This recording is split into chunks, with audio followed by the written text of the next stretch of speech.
Instagram teen accounts have automatic protections for what teens see and who can contact them, plus time management tools. And Instagram will continue adding built-in safety features to help create age-appropriate experiences. Learn more about teen accounts and Instagram's ongoing work to protect teens online at instagram.com/teenaccounts.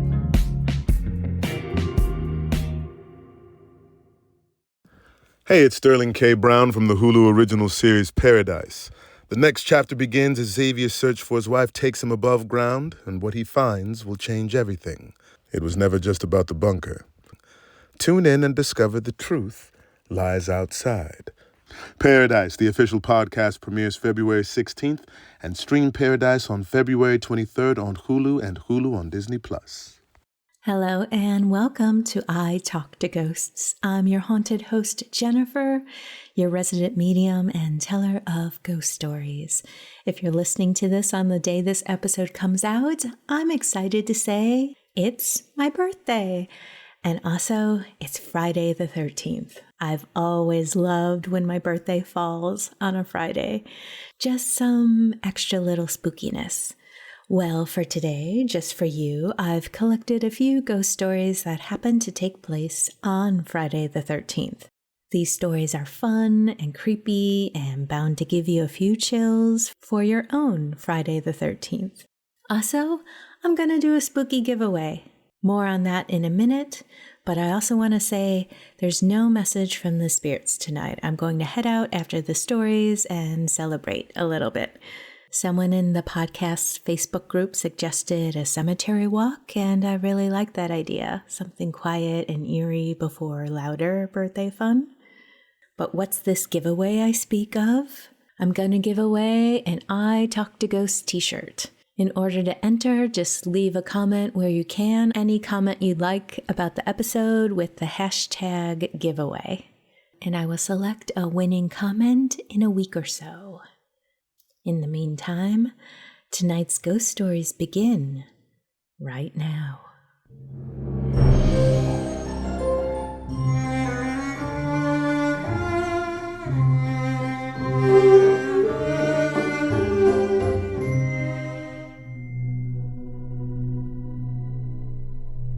I grew up in a small town in Minnesota, the kind where everyone knows everyone else's business.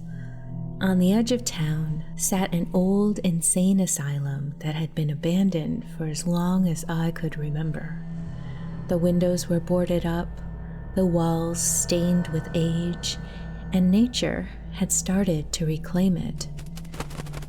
Teenagers treated it like a year-round spooky hotspot, something you dared each other to explore. My friends and I decided that the upcoming Friday the 13th was a perfect time to do a little amateur ghost hunting. The easiest way to reach the building was through a long concrete tunnel that led straight to the asylum grounds. The moment we stepped inside of it, the air changed. Our footsteps echoed too loudly, bouncing back at us in a way that made it hard to tell where every sound was coming from. Halfway through the tunnel, we heard screaming. It sounded distant, like it was coming from far away, but the tunnel carried it so clearly that it wrapped around us. High, desperate, unmistakably human. After a moment, one of us nervously laughed and said it was probably just the wind. Did anyone really believe that? I don't know, but we kept walking. When we reached the end of the tunnel, without talking about it first, all of us turned to look back down the tunnel. There, just inside the shadows, was a dark figure. We stared at it for maybe a few seconds. Then it was gone. No footsteps, no movement, just gone. We should have turned around right then and there, but we didn't. We made our way inside through a hole torn in the front of the asylum, climbing through one by one. Inside, the building was silent in a way that felt heavy. We were on the main floor, shining our flashlights over rusted medical instruments left behind from the asylum's darker years. Metal tables, strange devices and tubes. I didn't want to think too hard about it. Eventually, we wandered into a small room off the hallway. Lying on the floor was an old newspaper, yellowed and brittle. It told the story of a man who had been committed there after murdering his family.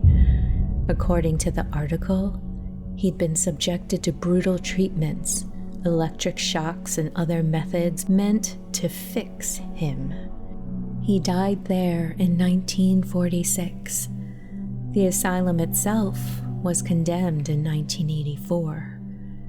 As we stood in that room, we started to hear voices, low, indistinct, like people talking just out of earshot. One of my friends panicked and said he was going outside to wait for us. Before we could argue, he was gone. Then, a scream tore through the building. It came from a dark corridor none of us had gone down yet. It was loud, sudden, and full of pain. That was it. We didn't investigate. We ran. When we burst outside, our friend was already there. We demanded to know where he'd gone and what he had heard. He just stared at us and said he couldn't remember anything. As we headed back through the tunnel, I felt it, that unmistakable sensation of being followed. I didn't turn around, but I could feel a presence pacing me, step for step, just behind my shoulder. The moment I exited the tunnel, the feeling vanished. I never saw that figure again, and I never went back to that place.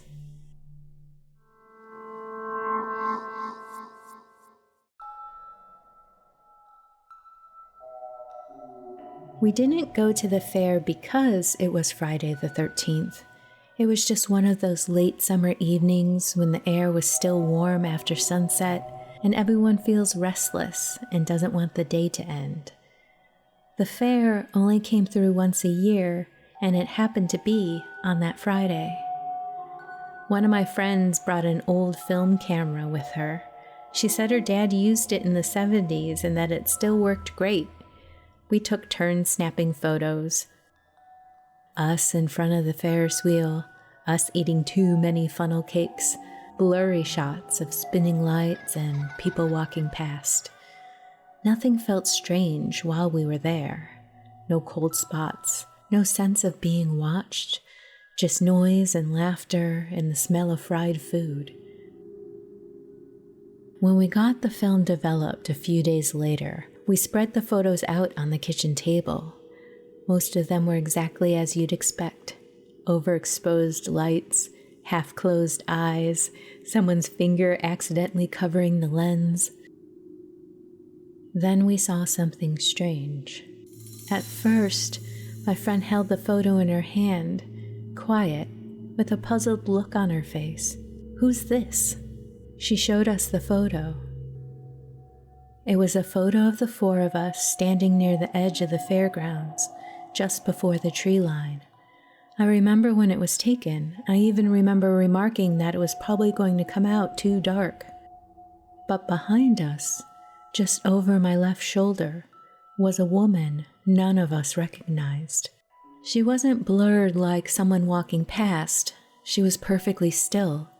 She wore high-waisted jeans and a denim jacket with a wide lapel. Her hair was long and straight, parted down the middle in a way you don't really see that much anymore.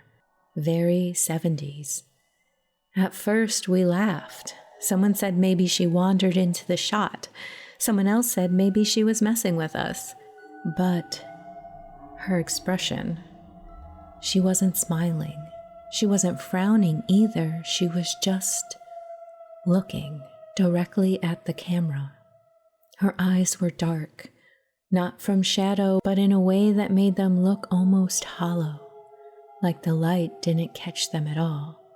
I tried to remember if we'd seen her at the fair. None of us had. I brought the photo to my mom.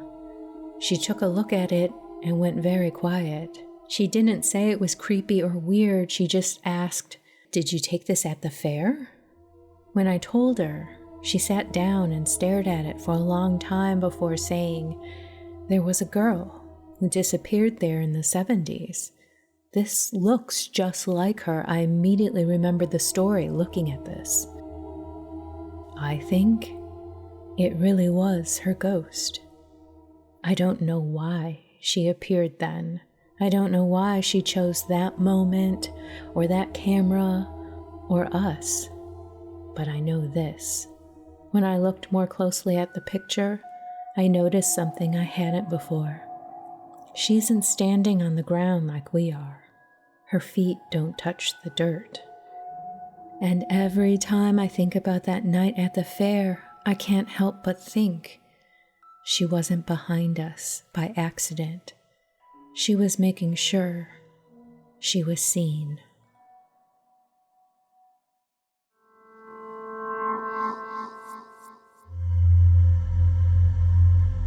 On the evening of Friday the 13th, my cousin and I had planned to watch as many of the Friday the 13th movies we could before we fell asleep. We'd stay up late and crash in the living room afterwards, sleeping on their long L-shaped couch. By the time we settled down, it was around 1 a.m. Sometime between 2:30 and 3 a.m., I heard a creaking of a floorboard near me. I didn't think too much of it. It could have easily been my brother or one of my cousins. I tried to fall back asleep, and I heard the creaking again. More awake, so I sat up and froze. Standing about 10 feet away from me was a man. He looked completely solid, not transparent or shadowy. He just stood there, staring at me for what felt like an eternity. I couldn't move. I was absolutely terrified. And then he turned to his left and calmly walked away, heading down the staircase that led to my uncle's lower level. And that morning, I asked my uncle if he had ever seen anything strange in the house. He said no. My cousins hadn't noticed anything either. When I told my parents, they brushed it off, saying it must have been from watching scary movies and that I had had a nightmare. A few weeks later, my uncle decided to put the house up for sale. As part of the process, he requested a full history of the property, records from the real estate offices, reports, anything available. That's when he found out that back in the 1980s, a man had accidentally died after tripping and falling down that very staircase. It took nearly a year and a half for the house to sell. During that time, my uncle and his wife both saw the same figure I had described.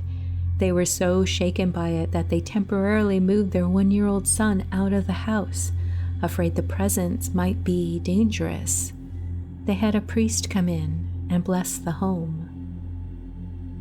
These days, whenever I visit my uncle's new place, I jokingly ask them if they've seen any more strange figures, just in case.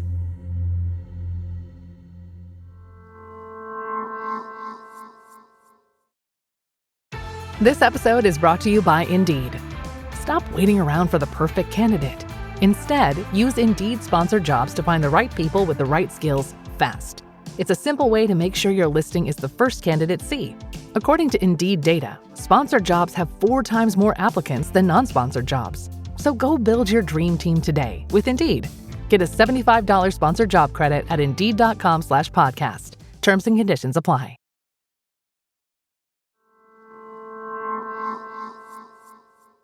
And with that, dear listener, we've reached the end of this episode of I Talk to Ghosts. I hope you've enjoyed these spooky Friday the 13th ghost stories that I shared with you. I'm off to go celebrate my birthday. Does your birthday ever fall on a Friday the 13th? Have you ever had a spooky experience or something superstitious happen to you on this day? Reach out and let me know. And don't forget to enter the giveaway to possibly win an I Talk to Ghosts t-shirt. Leave a comment where you can on the podcast. Any comment at all, kind words appreciated, with the hashtag giveaway. And I will select a winner in a week or so of this episode coming out. In the meantime, wherever you wander off to, in this world or the next, just remember, come back and visit with me. Have a lovely evening and good night.